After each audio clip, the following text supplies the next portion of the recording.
Schönen guten Abend und herzlich willkommen zum Präsentationsevent der neuen Retail Market Study der Location Group. Erfolg im Handel, da sind sich die Experten sicher, hängt vor allen Dingen von 3 Faktoren ab. Das ist zum einen das Produkt, das verkauft wird, das sind zum zweiten die Mitarbeiter und das sind zum dritten die Standorte. Und wir wollen natürlich heute ganz besonders über das Thema Standorte sprechen, denn darum geht es ja vor allen Dingen. Und da kann man auch tatsächlich sagen, dass in diesem ganzen Markenumfeld Premium, Luxury besonders dieser Faktor Standorte sehr, sehr wichtig ist. Also wir haben es mit einer sehr, sehr dynamischen Branche zu tun. Ich glaube, das Wort Dynamik ist jetzt auch das beste Stichwort zur Überleitung, denn ich glaube, in der Marktstudie wird es auch einiges an Dynamik zu berichten geben und die wird Ihnen nun Marc-Christian Riebe, CEO der Location Group, präsentieren.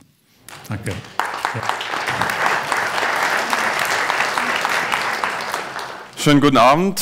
Es freut mich, dass Sie so zahlreich gekommen sind. Alles hat angefangen hier in Zürich 2005 mit einem Einseiter, mit der Marktstudie und ist jetzt eben in 1500 Seiten quasi ausgeartet. Wir haben jetzt dieses Jahr nicht nur ein Buch, sondern es sind 3 Bücher geworden, weil das eine schon 2,5 Kilo fast gewogen hat. Sind uns auf 3 Bücher ausgewichen mit Nord- und Südamerika.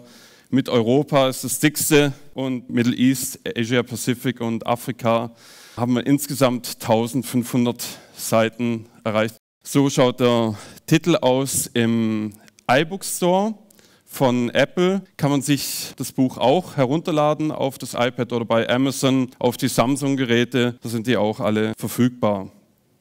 Und jetzt möchte ich Ihnen nochmal zum ganzen Runden um den Erdball herum nochmal ganz kurz ein Video zeigen. Hello and a warm welcome to Location TV in Paris. What's going on here?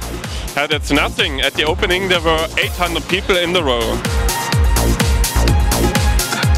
Solange Azaguri Partridge is also a new shop, right? Where do they belong to? They belong also to label looks like Bali and Jimmy Choo and a couple of other brands. Wow, hey.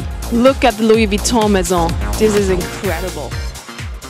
Das haben wir gemacht, um zeigen zu können, was sich alles hinter der Marktstudie versteckt, hinter dem ganzen Know-how, das wir für unsere Datenbank sammeln, um einfach aufzuzeigen, dass es rund um den Erdball, wie der Jörg Nowicki vorher schon gesagt hat, eben Straßen gibt, an denen die Top-Brands sein möchten.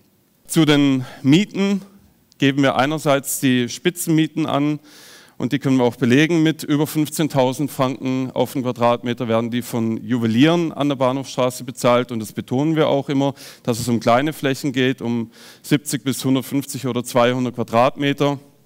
Und natürlich wird beim 2.500 Quadratmeter Geschäft wie von Zara im ehemaligen Bali-Haus auf den Quadratmeter eine viel niedrigere Miete bezahlt. Wir zeigen, wer hat wo welche Geschäfte neu eröffnet. Und da sehen Sie, dass wir immer bei der Schweiz anfangen. Und dann sehen Sie den Rest von Kontinentaleuropa, Nordeuropa, Osteuropa. Es geht dann weiter mit Südosteuropa und es sind insgesamt 150 Städte weltweit, wo Brands wie Louis Vuitton, Zara, Prada, Hermes oder auch Uniqlo und Forever 21 neue Geschäfte öffnen werden und wollen. Sieht man hier als Ausschnitt die European Shopping Malls. Es gibt ganz, ganz wenige Publikationen, wo man sich informieren kann, wo sind die Malls und wie groß sind diese Malls. Dann haben wir auch ein Kapitel mit European Real Estate Investments, wo man nachschauen kann, wo die größten Deals vonstatten gegangen sind oder auch eben ganz speziell die Luxury Holiday Resorts wie St. Moritz, Courchevel oder Saint-Tropez. 50 meist interessanten Store Openings haben wir auch unter die Lupe genommen. Genauso wie die Top Prime Shopping Centers, die eröffnet haben. Hier sind die Special Expansion Plans. Das sind auch mehrere Dutzend Seiten, wo wir beschreiben, welche Brands wo die neuen Geschäfte öffnen und wer dahinter steckt, wie die Brands aussehen, wie die Markenträger ausschauen und wie zum Beispiel Herr Pinault ausschaut, dem unter anderem Gucci und Bottega Veneta gehören, kann man hier auch schauen, wie viele Firmen er im letzten Jahr gekauft hat und es waren auch über ein Dutzend. Und hier kommen wir dann eben zu einer Auswahl von Geschäften, wie zum Beispiel Chanel, die an der Rue de Ronne in Genf die Immobilie gleich gekauft haben. Im selben Haus war Hermès eingemietet. Hermès wurde dann gekündigt und dann hat Hermès die Liegenschaft gekauft, wo Les Ambassadeurs, der Juwelier, eingemietet war.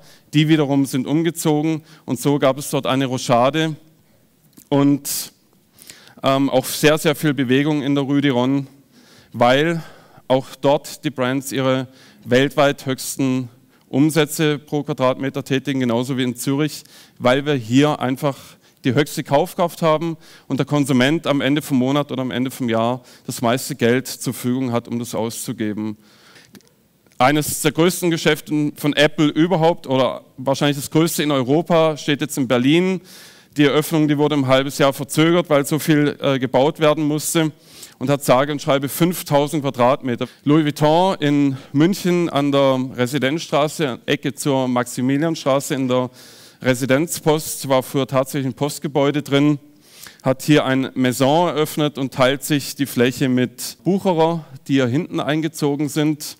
An der Oxford Street, ganz in der Nähe, haben wir unser neues Büro. Das wollte ich auch noch kurz zeigen, mit dem chinesischen Brand Bosideng. Hatten wir sehr viel Glück, dass wir dieses Büro bekommen haben. Bosideng hat in China über 7000 Geschäfte und die Pläne hier in Europa, die werden jetzt gerade geschmiedet, aber auch in Amerika, um dort die Geschäfte auch zu eröffnen.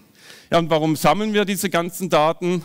Um unsere Datenbank damit zu füllen, um eine Location Intelligence zu bieten in unserer Beratungsdienstleistung mit unserem Service, die es heute noch nicht gibt. Es gibt heute keine Datenbank, wo man sich informieren kann, wie oft H&M ein neues Geschäft eröffnet hat.